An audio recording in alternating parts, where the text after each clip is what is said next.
सभी को नमस्कार। मैं रमन शर्मा आप सभी का अपने YouTube चैनल पर स्वागत करता हूं। अगर आप इस चैनल पर नए हैं तो चैनल को सब्सक्राइब करें, वीडियोस को लाइक, कमेंट और शेयर करें। हमारा उद्देश्य समाज के उन नौजवान साथियों को मुफ्त शिक्षा उपलब्ध करवाना है जो आर्थिक तंगी या अन्य किसी पारिवारिक समस्या के कारण कोचिंग नहीं ले पा रहे हैं। आज हम मध्यकालीन भारतीय इतिहास के अंतर्गत मुगल साम्राज्य के अंतर्गत औरंगजेब के बारे में पढ़ेंगे। इस टॉपिक से बहुत से क्वेश्चन एग्जाम्स में पूछे जाते हैं, तो समय को ज़्यादा खराब न करते हुए टॉपिक पर बात करते हैं। सबसे पहले बात करते हैं औरंगजेब का जन्म 1618 में दोहाद गुजरात में हुआ था। क्वेश्चन पूछा जाएगा औरंगजेब का जन्म कब हुआ? 1618 में हुआ। कहाँ हुआ? दोहाद में हुआ। दोहाद कहाँ है? गुजरात में है। औरंगजेब की माँ का नाम क्या था? मुमताज। औरंगजेब के पिता थे शाहजहां। औरंगजेब के बचपन का अधिकांश समय कहां पर बीता था? नूरजहां के पास बीता था। नूरजहां किसकी पत्नी थी? जहांगीर की दूसरी पत्नी, जहांगीर की पत्नी थी। जहांगीर से पहले नूरजहां का पति कौन था? अली कुली बेग था, जिसको जहांगीर ने कौन सी उपाधि दी थी? शेर ए अफगान की उपाधि दी थी। क्लियर है? नेक्स्ट, औरंगजेब का विवाह 18 मई 1637 को दिलरास बानो बेगम के साथ हुआ था। नेक्स्ट आगे बढ़ते हैं। औरंगजेब के गुरु कौन थे? मीर मुहम्मद हकीम थे। औरंगजेब का चिकित्सक कौन था? फ्रांसवा बर्नियर था। यह फ्रांसीसी यात्री था। औरंगजेब ने प्रथम युद्ध ओरछा के जुझार सिंह के विरुद्ध लड़ा था। मोस्ट इंपोर्टेंट क्वेश्चन है। औरंगजेब ने अपना प्रथम युद्ध किसके विरुद्ध लड़ा था? ओरछा के जुझार सिंह के विरुद्ध लड़ा था। नेक्स्ट, औरंगजेब ने अपना राज्याभिषेक 2 बार करवाया। नेक्स्ट, औरंगजेब ने पहली बार अपना राज्याभिषेक आगरा पर कब्जा कर जल्दबाजी में अब्दुल मुजफ्फर मोहिउद्दीन मोहम्मद औरंगजेब बहादुर आलमगीर बादशाह गाजी की उपाधि धारण करके करवाया था। कब करवाया था इसके बारे में बात करते हैं। 31 जुलाई 1658 को करवाया था। तो क्वेश्चन पूछा जाएगा कि औरंगजेब ने पहली बार अपना राज्याभिषेक कब करवाया था? 31 जुलाई 1658 को करवाया था। या फिर क्वेश्चन इस प्रकार से पूछा जा सकता है कि औरंगजेब किस नाम से गद्दी के ऊपर बैठा था? आलमगीर के नाम से बैठा था। नेक्स्ट, देवराई का युद्ध जीतने के बाद 15 मई 1659 को औरंगजेब ने दिल्ली में प्रवेश किया। क्लियर है? नेक्स्ट आगे बढ़ते हैं। औरंगजेब ने दूसरी बार अपना राज्याभिषेक 5 जून 1659 को करवाया। नेक्स्ट, बादशाह बनने से पहले औरंगजेब दक्कन का गवर्नर था। बादशाह बनने के बाद औरंगजेब ने जनता के आर्थिक कष्टों के निवारण हेतु राहदारी और पणदारी को समाप्त किया। राहदारी और पणदारी 2 टैक्स थे। इन 2 टैक्सों को किसने खत्म किया था? औरंगजेब ने खत्म किया था। औरंगजेब ने शरीयत के विरुद्ध लिए जाने वाले लगभग 80 कर यानी 80 टैक्स समाप्त किए थे। नेक्स्ट आगे बढ़ते हैं। औरंगजेब ने 1679 में जजिया कर पुनः लागू किया। जजिया कर को अकबर ने समाप्त किया था। उसके बाद औरंगजेब ने 1679 में 1679 में जजिया कर को दोबारा लागू कर दिया था। नेक्स्ट, जयसिंह ने राजपूतों पर से जजिया कर को हटाने के बदले औरंगजेब को आदलपुर व बदनौर 2 क्षेत्र दिए। मोस्ट इंपोर्टेंट क्वेश्चन है। राजपूतों पर से जजिया कर हटाने के बदले औरंगजेब को 2 क्षेत्र किस शासक ने दिए थे? जयसिंह ने दिए थे। और वो 2 क्षेत्र कौन कौन से थे? आदलपुर और बदनौर थे। नेक्स्ट, औरंगजेब ने अपने शासन का आधार किसे बनाया? कुरान को बनाया था। औरंगजेब किस धर्म को मानता था? सुन्नी धर्म को मानता था। औरंगजेब को जिंदा पीर के नाम से जाना जाता है। मोस्ट इंपोर्टेंट क्वेश्चन है। किस मुगल बादशाह को जिंदा पीर के नाम से जाना जाता है? औरंगजेब को जाना जाता है। नेक्स्ट आगे बढ़ते हैं।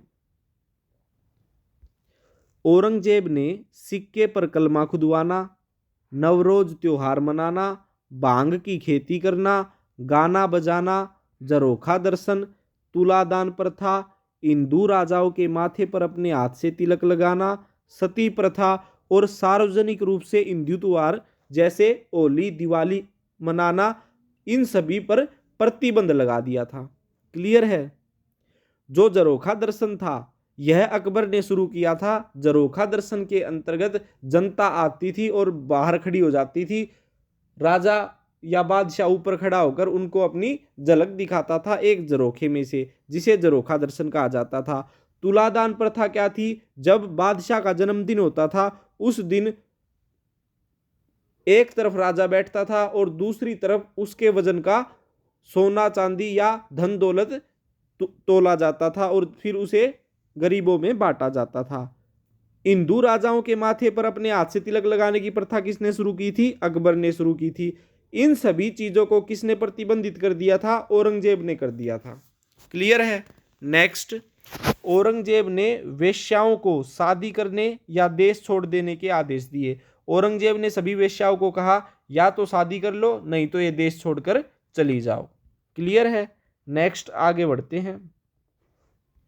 औरंगजेब का मुख्य लक्ष्य दारुल हर्ब को दारुल इस्लाम में परिवर्तित करना था। दारुल हर्ब का अर्थ है काफिरों का देश और दारुल इस्लाम का अर्थ है इस्लाम का देश, यानी काफिरों के देश को किस में बदलना था? इस्लाम के देश में।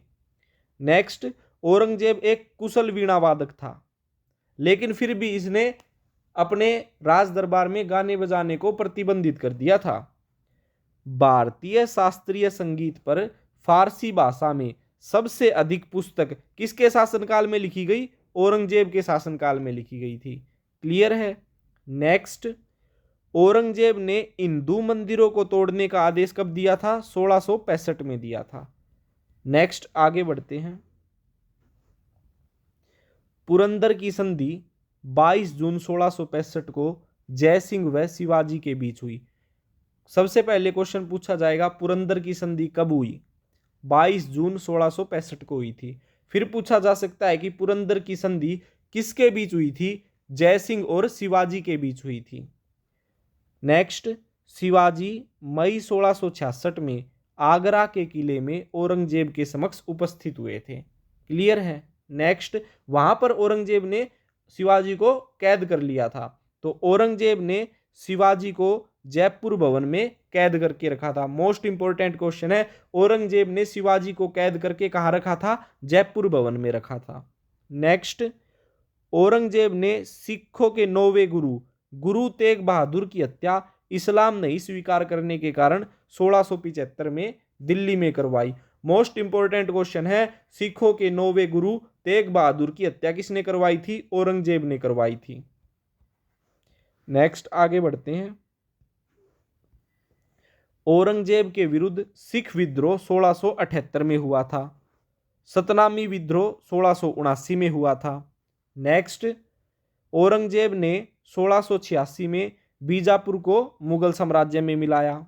1687 में गोलकुंडा को मुगल साम्राज्य में मिलाया। क्लियर है। औरंगजेब के समय गोलकुंडा का शासक कौन था? अबुल हसन था। नेक्स्ट, गोलकुंडा के शासक अबुल हसन के मंत्री कौन कौन थे? मदन्ना व अकन्ना थे। नेक्स्ट, औरंगजेब ने असम को जीतने का कार्य किसे सौंपा था? मीर जुमला को सौंपा था। नेक्स्ट आगे बढ़ते हैं। अब बात करेंगे जाटों के विद्रोह के बारे में। 1669 में औरंगजेब के विरुद्ध मथुरा के जाट विद्रोह का नेतृत्व गोकुल ने किया। क्लियर है। क्वेश्चन पूछा जाएगा कि 1669 में मथुरा के जाट विद्रोह का नेतृत्व किसने किया था? गोकुल ने किया था। औरंगजेब ने 1670 में तिलपत की लड़ाई में जाटों को हराया। इस युद्ध में गोकुल मारा गया। क्वेश्चन पूछा जाएगा कि तिलपत का युद्ध कब लड़ा गया था? 1670 में। किसके बीच लड़ा गया था? औरंगजेब और जाटों के बीच लड़ा गया था। इस युद्ध में जाटों का नेतृत्व किसने किया था? गोकुल ने किया था। क्लियर है। नेक्स्ट, 1685 में राजा राम के नेतृत्व में जाटों ने औरंगजेब के विरुद्ध दोबारा विद्रोह किया। तो क्वेश्चन पूछा जाएगा कि 1685 में औरंगजेब के विरुद्ध जाटों का नेतृत्व किसने किया था? राजा राम ने किया था। क्लियर है। तो क्वेश्चन सीधा सा ये पूछा जा सकता है कि औरंगजेब के विरुद्ध जाटों के विद्रोह का नेतृत्व किसने किया था? गोकुल और राजा राम ने किया था। क्लियर है। नेक्स्ट, सिकंदरा स्थित अकबर के मकबरे को किसने लूटा था? राजा राम ने लूटा था। जब 1685 में जाटों ने अंग्रेजों के विरुद्ध विद्रोह किया तो उस समय नेतृत्वकर्ता कौन थे? राजा राम थे।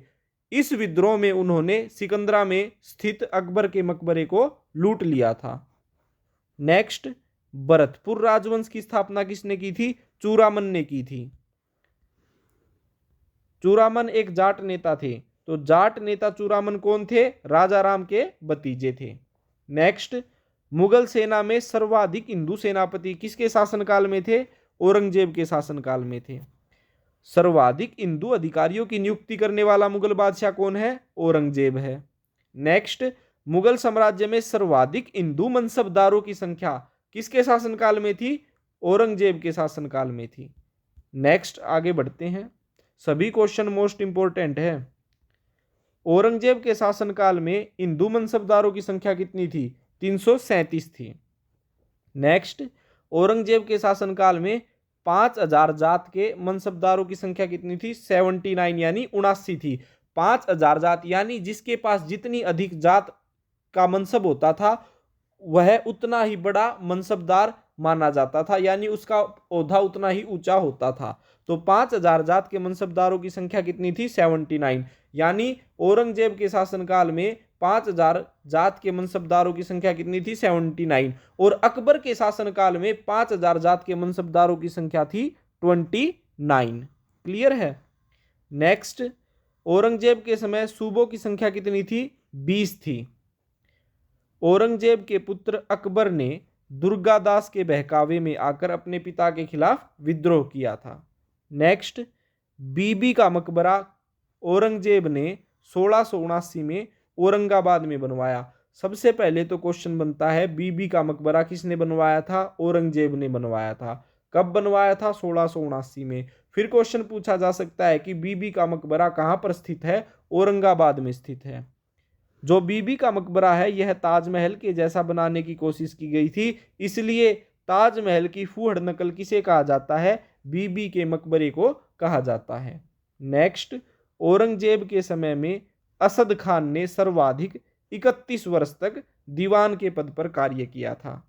नेक्स्ट, औरंगजेब ने भू राजस्व की राशि को उपज का आधा कर दिया था। क्लियर है। नेक्स्ट, मुगल काल में रुपए की सर्वाधिक ढलाई किसके शासनकाल में हुई? औरंगजेब के शासनकाल में हुई थी। नेक्स्ट, आगे बढ़ते हैं। औरंगजेब की मृत्यु 1707 में हुई। औरंगजेब को दौलताबाद में फकीर बुरहानुद्दीन की कब्र के अहाते में दफनाया गया। तो औरंगजेब को कहां पर दफनाया गया था? दौलताबाद में दफनाया गया था। औरंगजेब की मृत्यु 1707 में हुई थी। तो आज हमने औरंगजेब से संबंधित महत्वपूर्ण प्रश्नों पर चर्चा की। आशा करता हूं आपको सभी प्रश्न अच्छे से समझ में आ गए होंगे। इन सभी प्रश्नों को अच्छे से याद कर लीजिएगा। धन्यवाद। जय हिंद, जय भारत।